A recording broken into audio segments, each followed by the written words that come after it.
back on Behind the Schemes, presented by State Farm. It is time to journey into the minds of our grumpy old coaches. Both of you guys have some things in common. Obviously, both former head coaches, but also both former offensive coordinators at big-time programs. And one of the decisions you have to make when you take over a program, what offense are you going to run?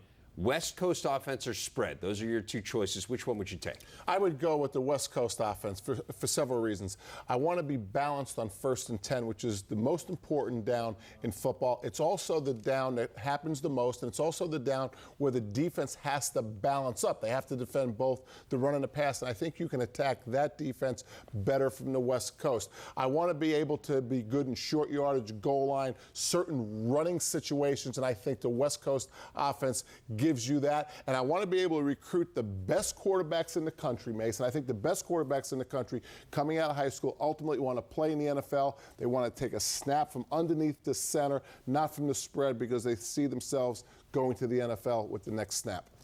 Well, I can see your point, but all I care about is winning, Jerry. And I like the spread offense. And you accuse me all the time of being old-fashioned. And I guess I am in some ways. So I'm going to take a little old and a little new. I like the spread offense because, exactly like I said, you spread them out all over the field, and there's really less critical blocks that have to be made.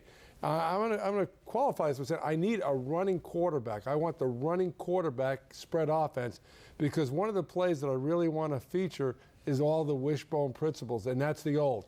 And I think when you can spread them out, utilize a running quarterback with the wishbone option principles and also that quick passing attack, I think it's awful hard to defend. Yeah, I do think it has something to do with what program, or it would for me, what program you're taking over. I think the spread is a great talent neutralizer, and if I didn't think I could recruit the best players in the country, I think I would maybe do an option or the spread. And yet you've got a national championship team in Florida that certainly doesn't neutralize talent or need to neutralize talent, and they're a spread team. I mean, you can do it in a lot of different ways. I find it interesting that I think Glenn Mason, I think power run game, and you're telling me you want a spread now? Hey, it's the new Glenn Mason. I'm trying to get a job.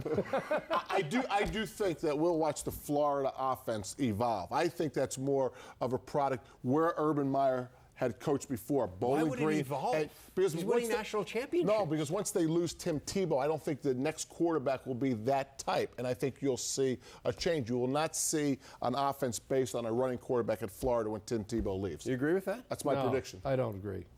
I think that's Urban Meyer's offense, and he's got enough attraction. He'll get a guy that's a running quarterback, and you'll see the spread. I don't think so. It'll be interesting to see. I think he'll evolve. We'll revisit this in a couple of years. I hope we do. I love revisiting when I'm right. I mean, we really should.